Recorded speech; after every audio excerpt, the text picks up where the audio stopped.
Marcus Stone stood in front of his office window on the 50th floor of Stone Enterprises, watching the city below. At 45, he had everything money could buy, but his heart felt empty. 20 years had passed since he'd let anyone get close to him, not since Sarah left him at the altar. The memory still stung even after all these years. His secretary's voice crackled through the intercom. "Mr. Stone, the board meeting starts in 5 minutes. Marcus straightened his tie and grabbed his briefcase. Another day, another meeting where he'd have to defend his choice to stay single. The board members were always pushing him to settle down, worried about the company's image. They didn't understand that he'd rather be alone than risk getting hurt again. The elevator ride down to the conference room was quick, but his mind wandered to the conversation he'd had with his mother last night. She kept trying to set him up with the daughters of her country club friends. "You're not getting any younger," she'd said. "The company needs an heir." The meeting dragged on as usual. Marcus checked his watch. He needed to use the restroom. He excused himself and walked down the quiet hallway to the executive bathroom. As he pushed open the door, he crashed right into someone who was rushing out. "Oh my God, I'm so sorry." A woman's voice filled the air as papers scattered everywhere. "I know I'm not supposed to be in here, but the ladies' room is being cleaned and I really had to go and—" Marcus looked down to see a beautiful black woman in a janitor's uniform scrambling to pick up her papers. Her name tag read, Angela Williams. "I'm going to lose my job," Angela muttered, close to tears. "I just started here last week and I really need this job. My son's medical bills." Something in her voice touched a part of Marcus he thought had died long ago. Instead of calling security like he normally would, he found himself kneeling down to help her gather the papers. "It's okay," he heard himself say. "I won't tell anyone." Their hands touched as they both reached for the same piece of paper. Angela quickly pulled back, but not before Marcus felt a jolt of electricity run through him.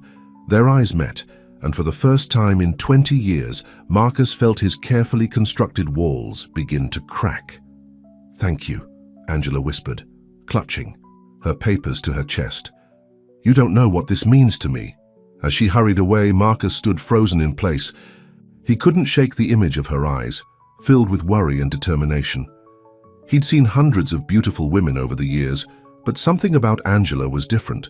She wasn't trying to impress him or get his money. She was just a hard-working mother trying to take care of her child. Back in the meeting room, Marcus couldn't focus. His mind kept drifting to Angela. He found himself wondering about her son, about what kind of medical bills they were facing. Before he knew it, he was asking his assistant to get him Angela's employee file. That night, in his empty penthouse apartment, Marcus sat with Angela's file open on his desk. Angela Williams, single mother to 8-year-old Tommy. Tommy had been diagnosed with a rare heart condition. The insurance covered some of it, but the family was drowning in medical debt. Marcus closed the file and walked to his window, looking out at the city lights. For 20 years, he'd kept his heart locked, away, protected behind walls of money and power. But now, standing there thinking about Angela and her son, he felt something stirring inside him, something he thought he'd never feel again. His phone buzzed, another text from his mother about another eligible socialite.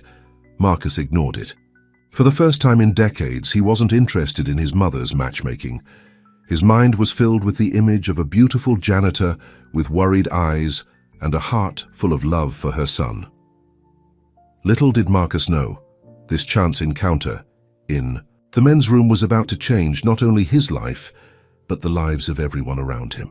The walls he'd built so carefully were about to come crashing down, and his ordered world would never be the same again. The next morning, Angela arrived at work early, her hands shaking as she pushed her cleaning cart. She couldn't stop thinking about what happened in the men's room. She'd seen Mr. Stone's picture in the lobby enough times to know exactly who he was. What if he changed his mind and reported her? She couldn't lose this job. Not with Tommy's next surgery coming up. Tommy was staying with her mother today. The hospital bills were piling up on her kitchen table at home, and her mother kept telling her to ask for help, but Angela was too proud. She'd been taking care of herself and Tommy since her husband walked out 6 years ago, and she wasn't about to start begging now. As she cleaned the offices on the 48th floor, she heard whispers from the secretaries gathered around the coffee machine. "Did you hear? Mr. Stone's mother is throwing another charity gala this weekend. She's invited every single woman with a trust fund in the city." "What's the point? That man hasn't looked at a woman twice since the Sarah disaster 20 years. Huh? Angela pretended not to listen as she emptied the trash cans. She'd heard the rumors about Marcus Stone's broken engagement, but she never paid much attention to office gossip. She had more important things to worry about, like how she was going to pay for Tommy's medications this month. The elevator dinged, and Angela's heart nearly stopped when Marcus Stone himself walked out. He was wearing a dark blue suit that probably cost more than she made in a year. Their eyes met for a brief moment before she quickly looked away, focusing on her cleaning cart. But instead of walking past her, he stopped. "Mrs. Williams," he said, his voice softer than she expected. "Could you come to my office for a moment?" Angela's stomach dropped. This was it. She was going to get fired. She followed him to his office, trying to keep her hands from trembling. Inside his office, Marcus closed the door and walked to his desk. Angela stood nervously by the door, clutching her cleaning rag like a lifeline. "How's your son?" Marcus asked, surprising her. "Tommy? He's okay. As okay as he can be, considering." Her voice trailed off. Marcus picked up a folder from his desk. "I looked into your situation. Your son needs specialized surgery that your insurance won't fully cover." Angela felt her face grow hot with embarrassment. "Mr. Stone, I don't want—" "Charity? This isn't charity," he interrupted. "I have a proposition for you." He explained that the company had a special medical assistance program for employees with extraordinary circumstances. It would cover all of Tommy's medical expenses, no strings attached. Angela couldn't believe what she was hearing. "Why would you do this for me?" Marcus stood up and walked to his window. 20 years ago, I let one bad experience turn me into someone I never wanted to be. Yesterday, when I saw you in that bathroom, worried about losing your job but still thinking about your son, it reminded me of who I used to be, someone who cared about more than just money and power." Tears welled up in Angela's eyes. "Mr. Stone, I don't know what to say." "Say you'll let me help Tommy. And—" he hesitated. "Say you'll have coffee with me sometime just to talk." Angela's heart skipped a beat. Was Marcus Stone, the man who hadn't dated anyone in 20 years, asking her out for coffee? Before she could answer, his office door burst open. A tall, elegant woman in her 70s stormed in, followed by a flustered secretary trying to stop her. "Marcus, darling, I've been calling you all morning about the gala." The woman stopped, short when she saw Angela in her cleaning uniform. "Oh, I didn't realize you were busy." "Mother," Marcus said, his voice tight. "This is Mrs. Williams. She's discussing an important company matter with me." Victoria Stone's eyes narrowed as she looked Angela up and down. "Of course she is. Well, don't let me interrupt. But Marcus, we need to discuss the seating arrangements. I've invited the governor's daughter specifically to meet you." After his mother left, an uncomfortable silence filled the room. Angela shifted on her feet, feeling more out of place than ever. "I'm sorry about that," Marcus said. "About the coffee." "Mr. Stone," Angela cut him off gently. "I appreciate everything you want to do for Tommy, but I think we both know someone like me having coffee with someone like you would cause more problems than it's worth." She turned to leave, but Marcus called after her. "Angela, wait." She paused, at the door, her heart pounding. "At least let me help Tommy," he said. "Whatever else happens, just let me do that much." Angela nodded, unable to speak through her tears. As she walked back to her cleaning cart, she could feel Victoria Stone's disapproving stare from down the hall. She had no idea that this was just the beginning of a storm that would shake the foundations of both their lives. In his office, Marcus sat at his desk, head in his hands. For the first time in 20 years, he wanted to reach out to someone to break down the walls he'd built. But his mother's interruption had reminded him of exactly why he'd built those walls in the first place. The world he lived in, the expectations, the judgments, it had all suffocated him once before. But as he thought about Angela's eyes filled with both pride and worry, he realized something had changed. The walls that had protected him for so long were now starting to feel like a prison, and somewhere deep inside, a voice he hadn't heard in 20 years whispered that maybe, just maybe, it was time to break free. 2 weeks had passed since the office encounter, and Angela couldn't stop thinking about Marcus's offer. Tommy's condition was getting worse, and the doctors were pushing for surgery sooner rather than later. She sat at her small kitchen table, staring at the pile of medical bills when her phone rang. It was the hospital. "Mrs. Williams, we need to schedule Tommy's surgery for next week. The condition in his heart has deteriorated faster than we expected." Angela's hands started shaking.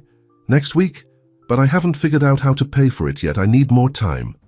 "Mrs. Williams, your son doesn't have more time." After hanging up, Angela broke down crying. Her mother found her like that when she brought Tommy home from school. "Mama, why are you crying?" Tommy asked, his small face worried. Even at 8 years old, he tried so hard to be brave, to pretend he wasn't sick. "It's nothing, baby." Angela wiped her eyes quickly. "How was school today?" But her mother, Rose, wasn't fooled.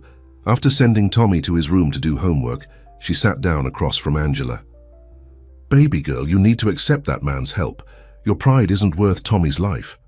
Meanwhile, at Stone Enterprises, Marcus was having his own battles. His mother had camped out in his office, going over the guest list for the upcoming gala. "The governor's daughter Charlotte is recently divorced," Victoria Stone was saying. "She comes from an excellent family, and she's exactly your age." Marcus wasn't listening.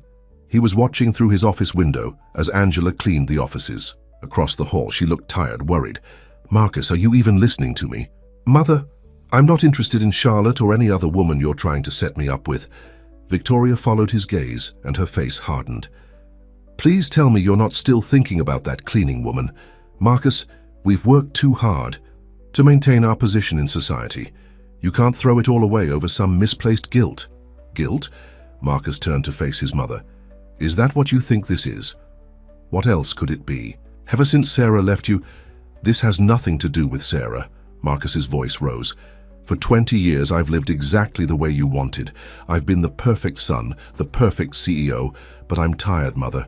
I'm tired of being alone." Victoria stood up straighter.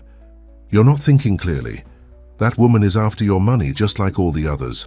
"She refused my help," Marcus said quietly. "She's the first woman in 20 years who looked at me and saw a person, not a bank account." Before Victoria could respond, Marcus's secretary buzzed in. "Mr. Stone, there's an urgent call from St. Mary's Hospital on line 1. Marcus picked up the phone, surprised. His surprise turned to concern as he listened. "Yes, I understand. I'll take care of it right away." After hanging up, he grabbed his coat. "Where are you going?" Victoria demanded. "We're not finished here." Tommy Williams was just admitted to the emergency room. His heart condition is critical. Victoria's face softened slightly. "Marcus, I know you want to help, but no more." "Buts, Mother. I've let fear control my life for 20 years. I've let you control my life, not anymore." He found Angela in the hospital waiting room alone and terrified. When she saw him, her eyes filled with tears. "Mr. Stone, how did you—" "The hospital called me. I'm listed as Tommy's emergency financial contact." Angela looked confused. "But I took care of it the day after our talk," Marcus admitted. "I knew you were too proud to ask for help, but I couldn't just do nothing. They say, 'He needs surgery right away,'" Angela's voice broke. "But even with my insurance, it's already taken care of," Marcus said gently. "All of it." Angela stared at him for a long moment, then did something that surprised them both. She hugged him. Marcus stood frozen for a moment, then slowly wrapped his arms around her. It was the first time in 20 years he'd held someone like this, and it felt like coming home. A throat cleared behind them. They turned to see Victoria Stone standing there, her face unreadable. "Mother," Marcus started, but Victoria held up her hand. "The governor's daughter just called to confirm her attendance at the gala," she said. Then, after a long pause, she added, Perhaps we should invite Mrs. Williams as well." Marcus and Angela exchanged shocked looks. Before anyone could respond, a doctor appeared. "Mrs. Williams, your son is asking for you." As Angela hurried to Tommy's room, Marcus watched her go, his heart fuller than it had been in decades. His mother touched his arm. "She's nothing like Sarah," Victoria said softly. "No," Marcus agreed. "She's better." In Tommy's hospital room, Angela held her son's hand while he slept. She didn't know what the future held, but for the first time in years she felt hope. Outside the room, Marcus Stone stood guard, his heart finally beginning to thaw after 20 frozen years. And somewhere in the hospital chapel, Victoria Stone lit a candle and whispered a prayer, not for her son's position in society, but for his happiness. Sometimes, she realized, love comes in unexpected packages, and the walls we build to protect ourselves become the very things we need to tear down to truly live. News of Marcus Stone visiting the hospital spread through New York's high society like wildfire. The tabloids were having a field day. "Stone Cold Heart melts for cleaning lady." The headlines were everywhere, and Angela's simple life was turning upside down. At work, the other cleaning staff started treating her differently. Some were jealous, others were excited, but everyone wanted to know the story. Angela kept her head down and focused on her work, trying to ignore the whispers that followed her through the halls. Tommy's surgery was scheduled for the following week. He was still in the hospital, getting stronger for the procedure. Angela spent every free moment by his side, reading him stories and playing board games. What surprised her most was that Marcus visited every day too. And then the dragon said, Marcus was reading to Tommy one afternoon when Sarah Peterson walked into the hospital room. Sarah, the woman who had left Marcus at the altar 20 years ago. She looked exactly like her society page photos. Perfectly styled blonde hair, designer clothes, not a wrinkle in sight despite being in her 40s. Well, Sarah's voice dripped with fake sweetness. The rumors are true. Marcus Stone has finally emerged from his cave. Tommy looked up from his book, confused. Angela felt her heart race as she watched Marcus's face turn pale. Sarah, he said, his voice tight. What are you doing here? Can't an old friend pay a visit? Sarah walked further into the room, her high heels clicking on the floor. When I heard you were spending time in a hospital with a cleaning lady and her sick kid, I had to see it for myself. Angela stood up, her mother's voice in her head telling her to be strong. I think you should leave.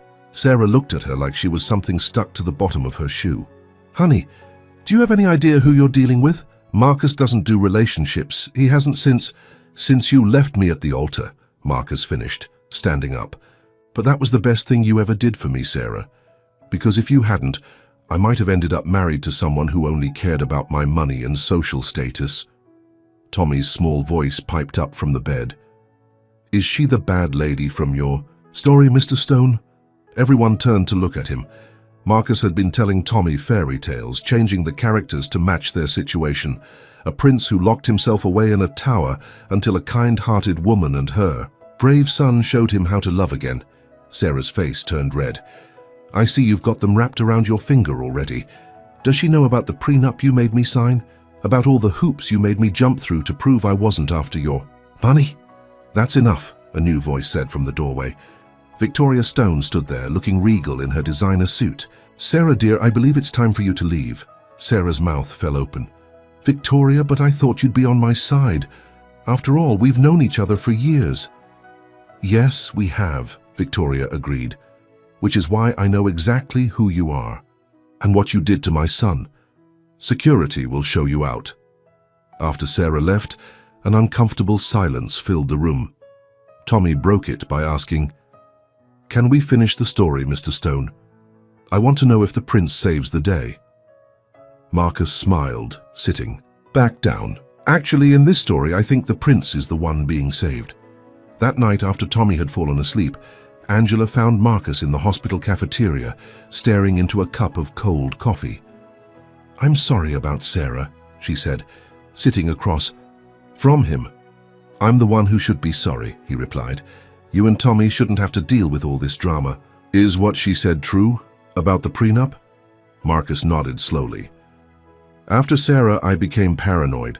I made every woman who showed interest in me jump through impossible hoops, sign ridiculous contracts. It was my way of pushing them away before they could hurt me. And now? Angela asked softly. Now, Marcus looked up at her. Now I realize I've wasted 20 years being afraid. Tommy's teaching me more about bravery than I've learned in my whole life. That kid of yours faces every day with a smile, even when he's scared. Angela felt tears in her eyes. He likes you, you know. He's never had a father figure before. Angela. Marcus reached across the table and took her hand. I know this is complicated. The press, the society gossip, my past. But when I'm with you and Tommy, none of that matters. For the first time in 20 years, I feel alive. Before Angela could respond, her phone rang. It was Tommy's doctor. Mrs. Williams, we've had a cancellation. We can do Tommy's surgery tomorrow morning. Angela's hand tightened around Marcus's. Tomorrow? So soon? It's better not to wait. The sooner we operate, the better his chances. After hanging up, Angela looked at Marcus with terrified eyes. What if something goes wrong? What if... Marcus stood up and pulled her into his arms, not caring who saw them. Hey, listen to me. Tommy is the strongest kid I know. He's going to get through this. And you're not alone anymore. I'm here, my mother's here, we're all here for both of you. In the hospital room, Tommy slept peacefully, unaware of the drama unfolding around him. On his bedside table sat a collection of fairy tales, bookmarked at the story of a lonely prince who learned to love again. And in the cafeteria, a cleaning lady and a billionaire held onto each other, proving that sometimes the most beautiful love stories don't follow society's rules. Victoria Stone watched them from the cafeteria doorway, her heart softening. Maybe it was time for all of them to believe in fairy tales again. After all, she thought, watching her son smile for the first time in decades, sometimes the most precious things in life come disguised as our biggest challenges. The morning of Tommy's surgery arrived with a mix of hope and fear. Angela hadn't slept all night, sitting by her son's bedside, watching his little chest rise and fall. The hospital room was filled with stuffed animals and cards from the Stone Enterprises employees. It seemed everyone in the building had heard about Tommy's condition. "Mama," Tommy said, as the nurses prepared him for surgery, "are you scared?" Angela tried to smile through her tears. "A little bit, baby, but you know what? Being brave doesn't mean you're not scared. It means doing what you need to do even when you are scared." "That's what Mr. Stone says too," Tommy smiled weakly. "He says I'm the bravest person he knows." The door opened, and Marcus walked in carrying a large teddy bear wearing a superhero cape. "And I meant every word of it, champ." Tommy's face lit up. "You came." "Of course I came. Wouldn't miss seeing my favorite guy before his big adventure." Marcus set the bear next to Tommy. "This is Super Bear. He's going to watch over you during surgery." As the nurses came to take Tommy to the operating room, Angela felt her knees go weak. Marcus caught her before she could fall, holding her steady as they watched Tommy being wheeled. "Away. He'll be okay," Marcus whispered. "He has to be." The waiting room was a strange mix of people. Angela's mother, Rose, sat quietly praying her rosary. Victoria Stone, looking out of place in her designer suit, paced back and forth. Marcus's brother Richard had shown up, much to everyone's surprise. "Little brother," Richard said, pulling Marcus aside. "The board is asking questions. You've missed 3 important meetings this week." "The board can wait," Marcus replied firmly. "This is more important." Richard lowered his voice. "Is it? Or are you just trying to make up for 20 years of loneliness by playing house with a cleaning lady and her kid?" Before Marcus could respond, Sarah walked into the waiting room, followed by a group of reporters. "Oh, how touching," she said, loudly. The whole Stone family gathered for the cleaning lady's son. "Tell me, Marcus, does she know about your trust fund? The one that requires you to marry someone of suitable social standing to keep control of the company." Angela, who had been standing nearby, felt like she'd been slapped. "What trust fund?" Marcus turned to her, his face pale. "Angela, I can..." Explain what?" Sarah smirked. "That if he marries someone like you, he loses control of Stone Enterprises. That's why he's never married, you know. Daddy made sure the company would stay in the right social circles." "That's enough."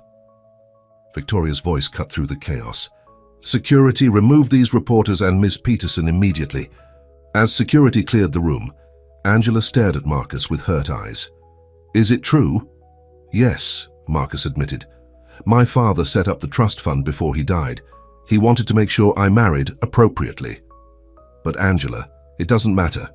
Doesn't matter? Angela stepped back from him. You didn't think I deserved to know this, that getting close to me could cost you your company. The company means nothing compared to... A doctor appeared in the doorway, and everyone fell silent. Mrs. Williams, there's been a complication. Angela's world started spinning. She felt Marcus try to grab her arm, but she pulled away. Right now, nothing mattered except Tommy. The doctor explained that Tommy's heart was weaker than they'd expected. They needed to make a decision. Proceed with a risk of surgery now or wait and try to build up his strength.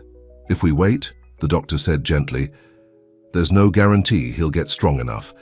But if we proceed now, the risks are significant. Angela felt completely lost. How was she supposed to make this decision? How could any mother choose between two terrifying options? What would you do?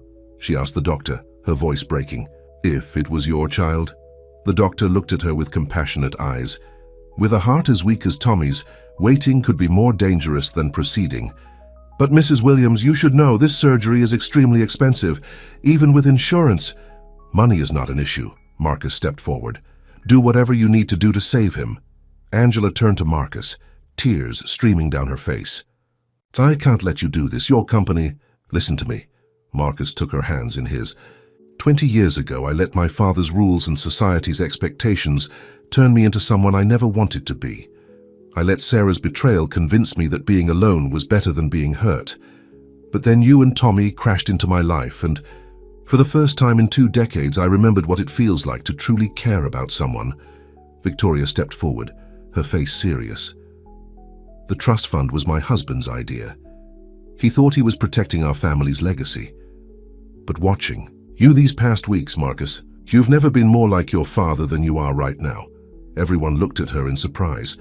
Your father built this company from nothing because he cared about people more than profits, Victoria continued. Somewhere along the way, we forgot that. We got so caught up in status and society that we forgot what really matters. Richard spoke up from the corner. The board doesn't have to know about any of this. We can figure something out. The doctor cleared his throat. I need an answer about the surgery. Angela looked at Tommy through the ICU window, so small in that big hospital bed. Then she looked at Marcus, who had tears in his eyes. Do the surgery, she said firmly. Save my baby. As the doctor hurried away, Marcus pulled Angela into his arms. This time she didn't pull away. Whatever happens, he whispered, we're in this together. The company, society, none of it matters. You and Tommy are what matter. Sarah, who had managed to sneak back into the waiting room, watched this scene unfold with a bitter expression. You're all going to regret this, she warned before storming out. But nobody paid attention to her threats. They were all focused on the operating room doors, where behind them a little boy's life hung in the balance. And in that hospital waiting room, surrounded by an unlikely group of people, love was proving stronger than any trust fund, stronger than social expectations, stronger than 20 years of fear and loneliness. Hours passed in the waiting room. Angela paced until her feet hurt, then sat until she couldn't sit anymore, then paced again. Marcus never left her side, bringing her coffee she couldn't drink and food she couldn't eat. Victoria had taken charge of keeping the reporters away, using her social connections to protect their privacy during this critical time. But Sarah's parting threat wasn't empty. By midnight, news vans were parked outside the hospital, and social media was buzzing with the story. Stone Empire at risk, CEO's romance with cleaning lady threatens company future, was trending online.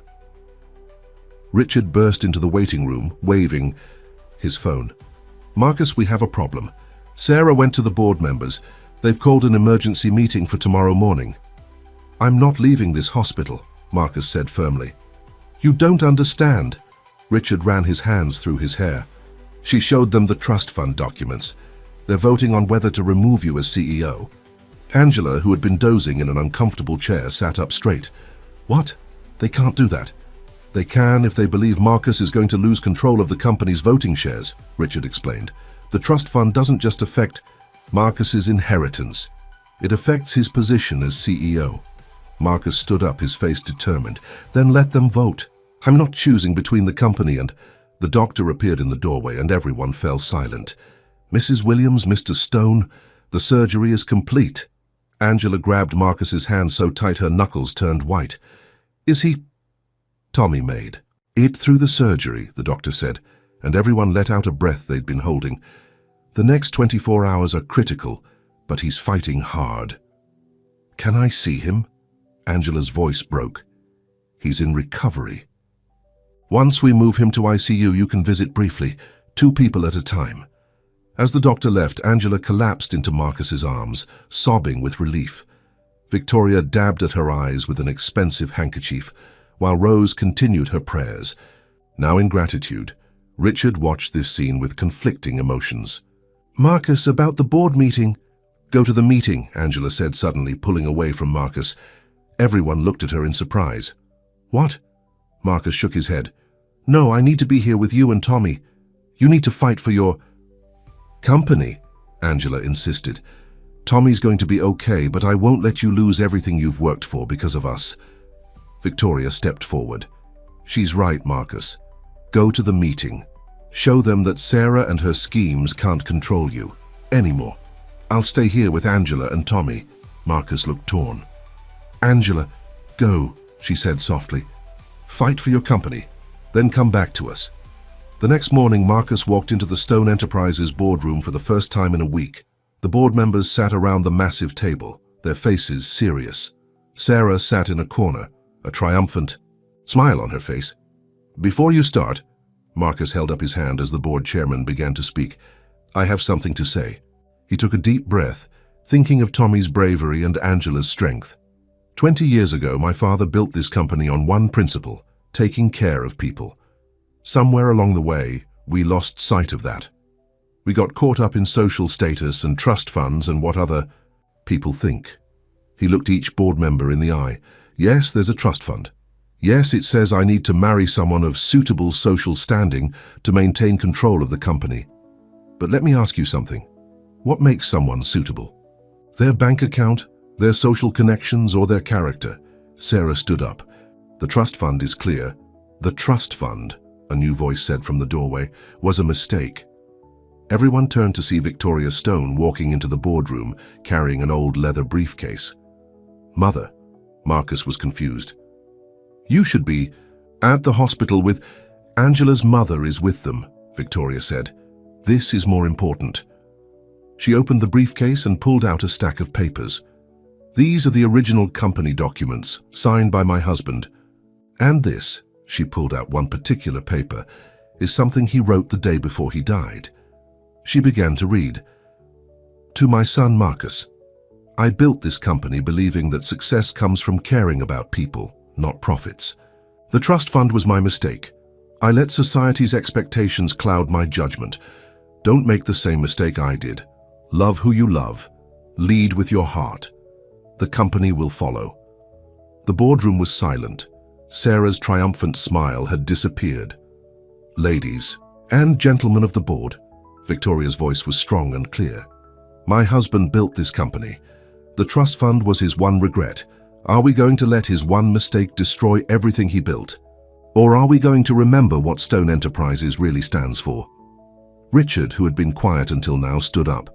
I move to dismiss this emergency meeting and maintain Marcus Stone as CEO. One by one, the board members began to nod. Sarah stormed out of the room, her plans in ruins. Marcus hugged his mother tight. Why didn't you show me that letter before? Because, Victoria smiled sadly. You weren't ready to hear it.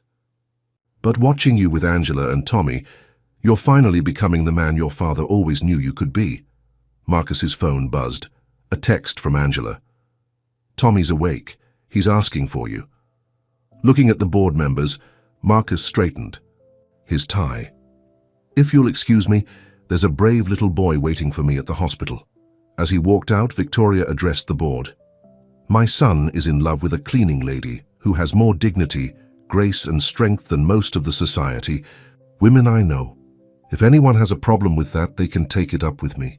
No one dared to argue with Victoria Stone. And as Marcus rushed back to the hospital, back to Angela and Tommy, he finally understood what his father had meant. Success wasn't about money or status. It was about having the courage to love, to care, to put people first.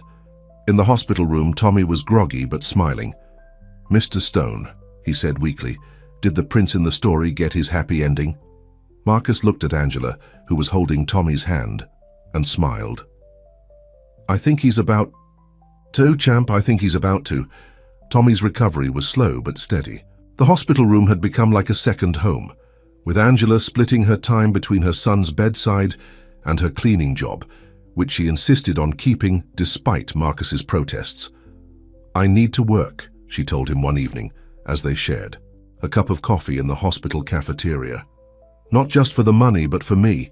I can't be the cleaning lady who got lucky with the rich man. I need to be me."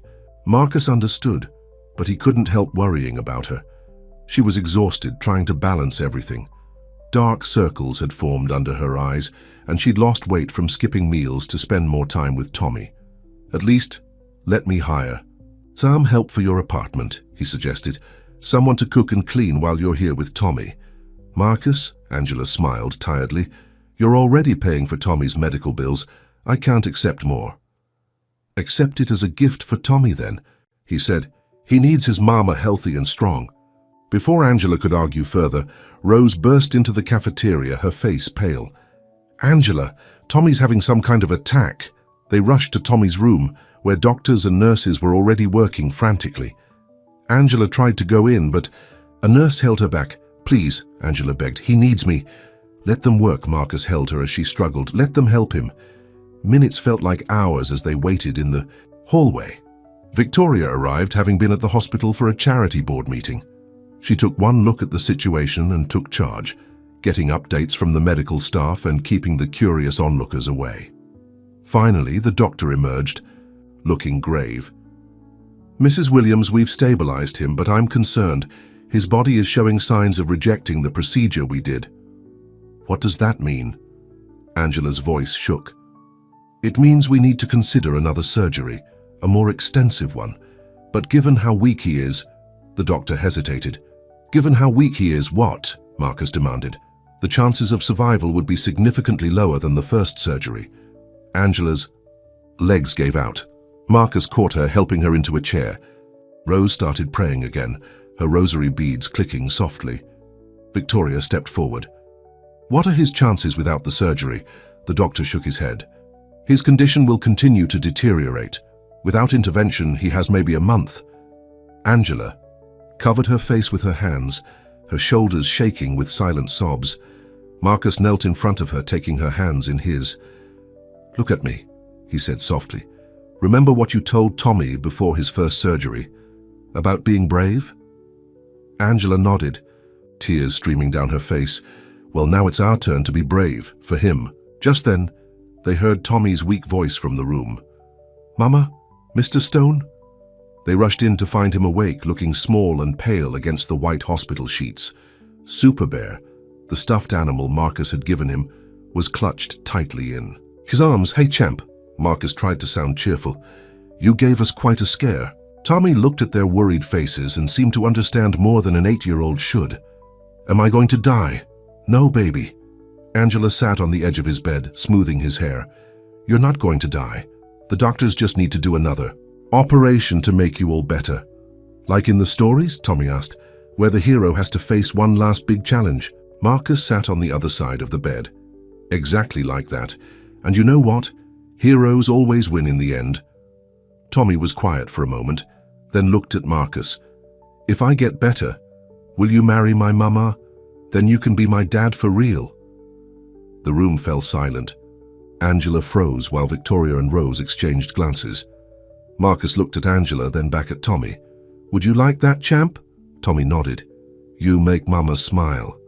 And you tell the best stories. And..." His voice got smaller. "I've never had a dad before." Angela started crying again, but this time with a mixture of joy and fear. Marcus reached across the bed and took her hand. "Tell you what," he said to Tommy, "you focus on getting stronger for this operation. And when you're better, we'll talk about making us a real family. Deal?" Tommy smiled weakly. "Deal." That night, after Tommy had fallen asleep, Marcus found Angela in the hospital chapel. She was sitting in the back row, staring at the flickering candles. "I'm sorry about what Tommy said," she began. "Don't be." Marcus sat beside her. "He said what I've been thinking about for weeks now." Angela turned to look at him. "Marcus, you can't." "Why not?" "Because you're a cleaning lady. Because of what society will say." "Angela, I've spent 20 years letting other people's expectations control my life. I'm done with that." "It's not just that," Angela wiped her eyes. What if Tommy doesn't make it? What if we're making all these plans and—" Marcus pulled her close. "Then we'll face that together too, but Tommy's strong. He's a fighter, and he has something to fight for now, a future, a family, all of us." Outside the chapel, Victoria overheard their conversation. She pulled out her phone and made a call. "Dr. Reynolds, this is Victoria Stone. I need you to get me the top pediatric heart surgeon in the country. Money is no object. We have a little boy who needs a miracle." As she hung up, she looked through the chapel door at her son and Angela. 20 years ago, she had helped push Marcus into a life of loneliness because of social expectations. Now, watching him hold this strong, loving woman who had turned his world upside down, Victoria realized that sometimes the best things in life come in unexpected packages. In his hospital bed, Tommy slept peacefully, Super Bear tucked under his arm. On sea. His bedside table, Marcus's fairy tale book, was open to a new story. One about a little boy whose brave heart brought together an unlikely family and taught them all the true meaning of love. Word spread quickly through New York's social circles that Victoria Stone was calling in favors, reaching out to every medical contact she had. The woman who had once been so concerned about maintaining social status was now focused on just one thing: saving her future grandson. Dr. James Morrison arrived from Johns Hopkins 3 days later. He was known as the miracle worker of pediatrics, heart surgery, with a success rate that seemed almost impossible. As he reviewed Tommy's charts, his face remained professionally neutral. "The procedure is risky," he explained to the anxious family gathered in the consultation room. "But I've dealt with similar cases before. The key is timing. We need Tommy to be as strong as possible before we operate." "How long?" Angela asked, gripping Marcus's hand. 2 weeks, Dr. Morrison said. "We'll put him on a new medication regime to build his strength. If all goes well, we'll operate then." Sarah, who had been suspiciously quiet since the board meeting, chose that moment to make her move. She called a press conference on the steps of Stone Enterprises. "I speak today as someone who has known Marcus Stone for over 20 years, she said to the cameras. "His relationship with this cleaning lady is nothing but a misguided attempt to rebel against his family's expectations. And now an innocent child's life is being risked for this. Romance." The news reached the hospital via the TV in Tommy's room. Angela quickly tried to change the channel, but Tommy had already seen it. "Is that lady right?" he asked quietly. "Am I sick because Mr. Stone is trying to help us?" "No, baby." Angela sat on his bed. "You're sick because sometimes hearts need extra help to work right, but you have so many people who love you and are fighting to make you better." Marcus, who had been watching from the doorway, came in. "For your mom's right, champ. And you know what? I have a surprise for you." He pulled out his phone and showed Tommy a video. The entire staff of Stone Enterprises, from executives to cleaning crew, had gathered in the lobby. One by one, they held up signs, "Get well soon, Tommy. We're all fighting with you. No, you're our hero." Tommy's face lit up. "They did that for me?" "They sure did," Marcus smiled. "And look who organized it." The video showed Victoria Stone directing people where to stand, making sure everyone's signs were visible. She'd even convinced the board members to participate. "For your grandma did that?" Tommy asked, then quickly covered his mouth, realizing what he'd said. Marcus and Angela exchanged surprised looks. It was the first time Tommy had referred to Victoria as his grandmother. Victoria herself walked in at that moment, carrying a large gift bag. "Did I hear my name?" Tommy looked nervous, but Victoria smiled warmly. "I brought you something special." She pulled out a beautiful hand-knitted blanket.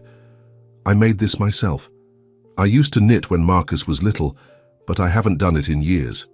I thought you might like it for your hospital bed." Angela watched in amazement as Victoria Stone, Queen of New York society, carefully tucked the blanket around Tommy. The woman who had once looked down on her was now treating her son like precious family.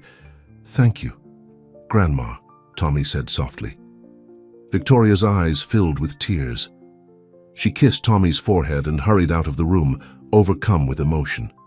In the hallway, she ran into Sarah, who had somehow managed to get past hospital security. "Really, Victoria?" Sarah's voice dripped with contempt. "Playing grandmother to the cleaning lady's kid? What happened to maintaining our social position?" Victoria drew herself up to her full height. "What happened?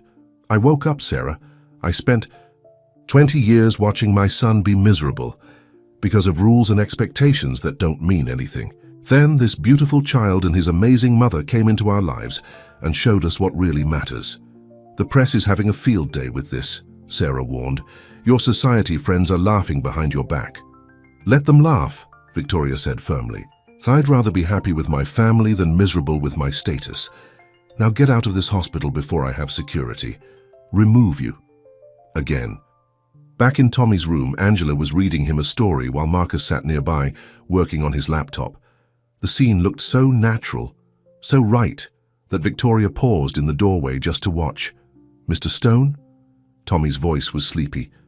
"Will you be here when I have my operation?" "Wild horses couldn't keep me away, champ," Marcus promised. "And after? Will you still be here after I get better?" Marcus looked at Angela, who was trying not to cry again. "Tommy, when you get better, we're going to be a real family. All of us, that's a promise. Even Grandma Victoria." "Especially Grandma Victoria," Marcus smiled. "She's already planning Christmas at the mansion." Tommy yawned, clutching Super Bear. "Good, because I think she needs us too. She looks happy when she's here, like Mama does when you're around." As Tommy drifted off to sleep, Angela leaned against Marcus. "When did our lives get so complicated?" "The day you crashed into me in that bathroom," Marcus kissed her forehead. "Best crash of my life." Victoria, still standing in the doorway, wiped her eyes. Sarah was right about one thing: their social circle was buzzing with gossip. But watching her son with his newfound family, Victoria realized she'd never seen him so happy, so complete. The next 2 weeks would be crucial. Tommy needed to get stronger for the surgery, and there were still battles to be fought. Sarah wasn't done causing trouble, and some board members were still grumbling about the situation. But in that hospital room, under a hand-knitted blanket, made with a grandmother's love, a little boy slept peacefully, surrounded by people who would move heaven and earth to save him. And sometimes, that's all the strength a heart needs to keep fighting. The 2 weeks leading up to Tommy's surgery felt like the longest of their lives. Every day brought new challenges, new worries, but also moments of unexpected joy. The medication seemed to be working, Tommy's color was better, and he had more energy. He even managed to sit up and play board games with Marcus for short periods. Sarah hadn't given up her campaign against the relationship. She'd gone to every gossip magazine in town, painting Angela as a gold digger who was using her sick child to trap Marcus. But her plans backfired when one reporter decided to dig deeper into the story. The article that came out instead told a different tale, the real story behind Stone's romance. It detailed Angela's years of working 2 jobs to support Tommy, her refusal to accept charity, and her insistence on keeping her cleaning job even after Marcus entered their lives. The piece ended with a quote from one of the Stone Enterprises board members. "In 20 years, I've never seen Marcus Stone smile. Now he lights up every room he enters." The public response was overwhelming. Letters and gifts started pouring into the hospital for Tommy. Children from all over the city sent him drawings and get-well cards. The story of the billionaire and the cleaning lady who found love while caring for a sick child had captured people's hearts. Victoria, to everyone's surprise, had become Tommy's fiercest protector. She'd taken a leave of absence from her social committees to spend more time at the hospital. The society ladies who used to be her closest friends were shocked to see her in the same clothes 2 days in a row, sleeping in a hospital chair, teaching Tommy how to play chess. "Mother, you don't have to stay here all the time," Marcus said one evening, finding her knitting another blanket in Tommy's room while the boy slept. "Yes, I do," Victoria replied, without looking up from her knitting. "I wasted 20 years of your life worrying about what other people thought. I'm not wasting a single minute of his. Angela, who was taking a rare break to shower and change clothes at home, came back to find Victoria teaching Tommy how to play gin rummy. "And that, my dear grandson, is how you win at cards," Victoria said triumphantly, laying down her hand. "No, fair," Tommy laughed. "You've been playing longer than I've been alive." "Well, then I'll just have to teach you all my secrets," Victoria winked. "Can't have my grandson not knowing how to play cards properly." The night before the surgery, none of them could sleep. Tommy was quiet, clutching Super Bear and the blanket Victoria had made him. Marcus had brought in a small DVD player, and they were all watching Tommy's favorite superhero movie. "What if—" Tommy's small voice broke the silence. "What if I don't wake up?" Angela started to protest, but Tommy continued. "I heard the doctors talking. They said it's really risky." Marcus paused the movie and sat on the edge of the bed. "Can I tell you a secret, champ? Everyone's scared sometimes, even superheroes. But you know what makes someone really brave?" Tommy shook his head. "Being scared, but doing what needs to be done anyway. Just like your mom does every day. Just like you're doing right now." "Did you know," Victoria added from her chair, "that your dad was scared too 20 years ago? He was so scared of getting hurt that he built walls around his heart. But then you and your mom came along and taught him how to be brave again." Tommy looked at Marcus. "Is that true? Were you scared?" "Terrified," Marcus admitted, "but you and your mom showed me that some things are worth being scared for. Love is worth being scared for." Angela wiped tears from her eyes. "And you know, what else? You have something those superheroes in the movie don't have." "What's that?" "You have all of us. Me, your dad, Grandma Victoria, Grandma Rose. We're all here, fighting with you. And tomorrow, when you go into that operating room, we'll all be right outside, sending you our strength." Dr. Morrison came in for one final check before the surgery. He found the whole family crowded onto Tommy's bed, finishing the superhero movie. Instead of telling them to leave, he pulled up a chair and watched the end with them. As the credits rolled, Sarah appeared in the doorway. Everyone tensed, but she held up her hands. "I'm not here to cause trouble," she said quietly. I saw the article about everything you've been through, Angela and Tommy." She took a deep breath. "I brought something." She pulled out an old photo album. "These are pictures of Marcus's father when he was in the hospital right before he died. He was scared too, but he never gave up. I thought maybe Tommy would like to see them, to know that being scared is okay." Victoria stood up and took the album. For a moment, everyone thought she might throw it at Sarah. Instead, she opened it and sat next to Tommy. "Look," she said softly, "that's your grandfather. He would have loved you so much." Sarah slipped away quietly, but not before Marcus caught her eye and nodded. It wasn't forgiveness exactly, but it was something close to understanding. That night, none of them left. Tommy's room. Angela lay next to him in the narrow hospital bed, while Marcus sat in a chair holding their hands. Victoria and Rose took turns praying and telling stories. As the sun began to rise, casting a soft pink glow through the hospital window, Tommy looked at his unlikely family. The cleaning lady who had raised him alone, the billionaire who had learned to love again, the society grandmother who had traded her designer suits for hospital chairs, and the birth grandmother who had never stopped believing in miracles. "I'm ready," he said softly. The nurses came to take him to surgery. As they wheeled him down the hallway, Marcus and Angela walking alongside, Tommy held Super Bear tight. "Remember," Marcus called as they reached the operating room doors, "superheroes always win in the end." Tommy managed a brave smile before disappearing through the doors. Now came the hardest part, the waiting. Angela turned to Marcus, her face crumpling. He held her close as Victoria and Rose joined them. "He's going to make it," Victoria said firmly. "He has to. He's a stone. Now." And so the waiting began, with 4 people from very different worlds united by their love for one brave little boy whose heart had brought them all together. The surgery was supposed to take 6 hours. By hour 7, Angela was practically wearing a hole in the waiting room floor from pacing. Marcus had tried to get her to eat something, but food was the last thing on anyone's mind. Victoria kept checking her watch, while Rose clutched her rosary, her lips moving in silent prayer. "What's taking so long?" Angela's voice was hoarse from crying. Why haven't they told us anything? Marcus pulled her into his arms. No news is good news. It means they're being thorough. The waiting room had filled up throughout the day.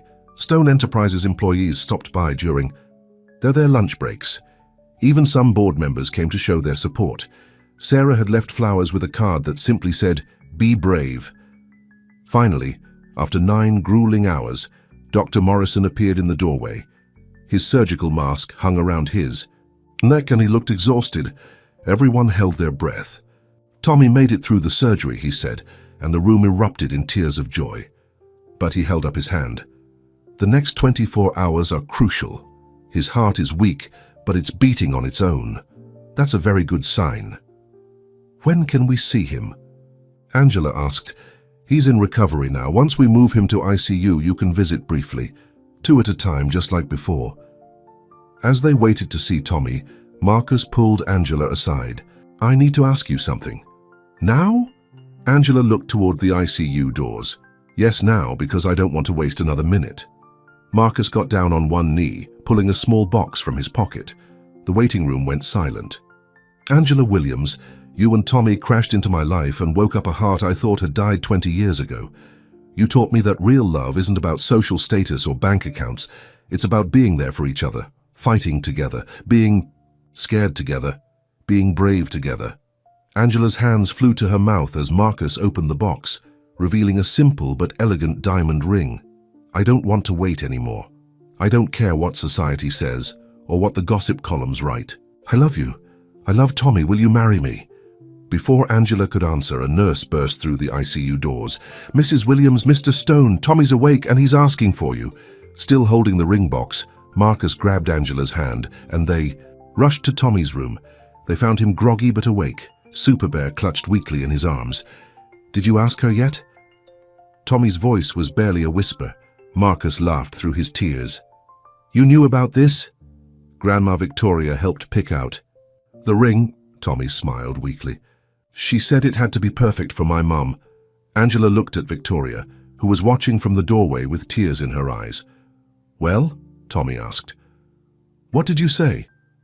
Angela looked at Marcus, still on one knee beside Tommy's bed, still holding out the ring. She looked at her son, so brave and strong.